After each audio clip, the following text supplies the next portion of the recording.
दोस्तों, चूंकि हमें इन शब्दों का स्पेलिंग इंग्लिश में लिखना नहीं आता था तो इसे हम लोगों ने हिंदी में लिख लिया।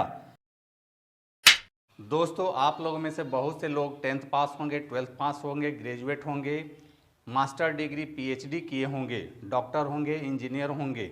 लेकिन अगर आपको इंग्लिश स्पेलिंग का प्रॉब्लम है तो आप सभी का मेरे चैनल स्पेलिंग मास्टर में स्वागत है। दोस्तों, आपको मेरा चैनल स्पेलिंग मास्टर एक बार ज़रूर देखना चाहिए कि कैसे मैं बहुत ही आसानी से स्पेलिंग लिखना सिखा रहा हूँ, वो भी 100% करेक्ट स्पेलिंग, वो भी गारंटी के साथ।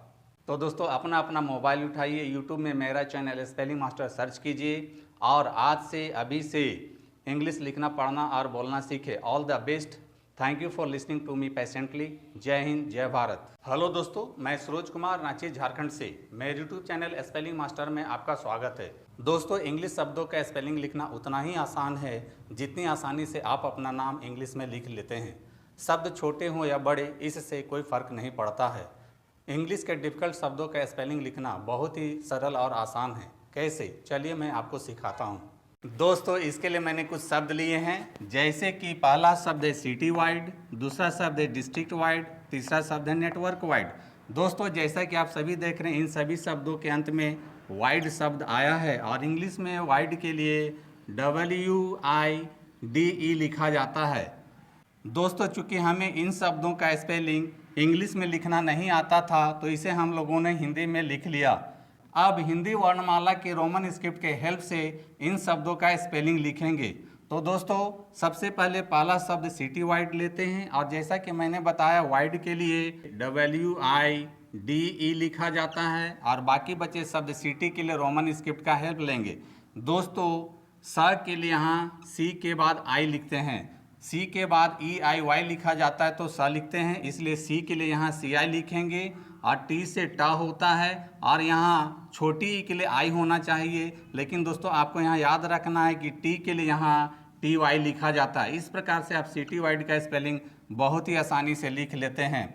अब आते हैं दूसरे शब्द डिस्ट्रिक्ट वाइड पर और सबसे पहले वाइड के लिए WIDE लिख लेते हैं और बाकी बचे शब्द डिस्ट्रिक्ट के लिए रोमन स्क्रिप्ट का हेल्प लेंगे। रोमन स्क्रिप्ट में D से ड होता है, छोटी ई के लिए आई लिखेंगे, A से स होता है, फिर T से ट होता है, R से र होता है, छोटी ई के लिए आई लिखेंगे, C से स होता है और फिर T से ट होता है। इस प्रकार से आप डिस्ट्रिक्ट वाइड का भी स्पेलिंग बहुत ही आसानी से लिख लेते हैं। अब आते हैं तीसरे शब्द नेटवर्क वाइड पर। सबसे पहले वाइड के लिए WIDE लिख लेते हैं और बाकी बचे शब्द नेटवर्क के लिए रोमन स्क्रिप्ट का हेल्प लेंगे। रोमन स्क्रिप्ट में N से न होता है, ए की मात्रा के लिए ई लिखेंगे, T से ट होता है, व के लिए W लिखेंगे, R से र होता है और K से क होता है। दोस्तों, यहाँ ध्यान देने वाली बात यह है कि व के लिए WA होना चाहिए, लेकिन दोस्तों आपको यहाँ यही याद रखना है कि व के लिए यहाँ व के बाद WO लिखा जाता है। इस प्रकार से आप नेटवर्क वाइड का भी स्पेलिंग बहुत ही आसानी से लिख लेते हैं। तो दोस्तों, यहाँ ध्यान देने वाली बात यह है कि हिंदी में जिन शब्दों के अंत में वाइड आता है उसके लिए WIDE लिखा जाता है, या आप कह सकते हैं कि इंग्लिश के जिन शब्दों के अंत में WIDE आता है उसको इंग्लिश में वाइड पढ़ा जाता है। दोस्तों, अब आते हैं दूसरे कॉलम में। यहाँ पर भी मैंने कुछ शब्द लिए हैं, जैसे कि पहला शब्द है वीकलॉन्ग, दूसरा है ओवरलॉन्ग, तीसरा है ईरालॉन्ग। दोस्तों, यहाँ ध्यान देने वाली बात है कि इन सभी शब्दों के अंत में लॉन्ग शब्द आया है और इंग्लिश में लॉन्ग के लिए LONG लिखा जाता है। तो दोस्तों, सबसे पहले हम पहला शब्द वीकलॉन्ग लेंगे और सबसे पहले लॉन्ग के लिए LONG लिख लेते हैं और बाकी बचे शब्द वीक के लिए रोमन स्क्रिप्ट का हेल्प लेंगे। रोमन स्क्रिप्ट में व के लिए W लिखते हैं और बड़ी के लिए EE होता है और K से क होता है। इस प्रकार से आप विकलॉन्ग का स्पेलिंग आसानी से लिख लेते हैं। अब आते हैं दूसरे शब्द ओवरलॉन्ग पर और सबसे पहले लॉन्ग के लिए LONG लिख लेते हैं और बाकी बचे शब्द ओवर के लिए रोमन स्क्रिप्ट का हेल्प लेंगे। दोस्तों, रोमन स्क्रिप्ट में O के लिए O लिखते हैं, V से व होता है, R से र होता है।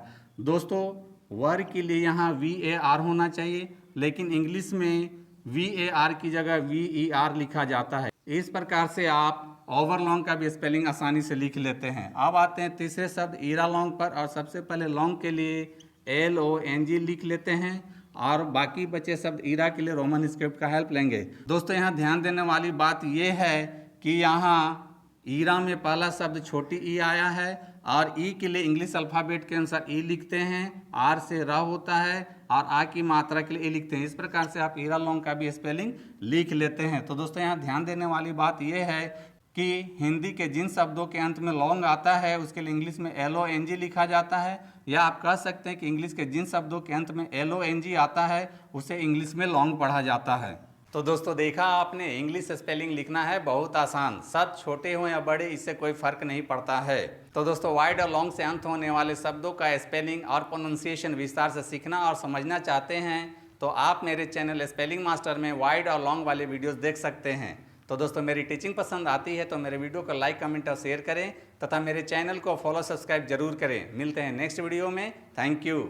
दोस्तों वीडियो पसंद आए तो इस वीडियो को लाइक करें, शेयर करें और मेरे चैनल को सब्सक्राइब जरूर करें। Thank you.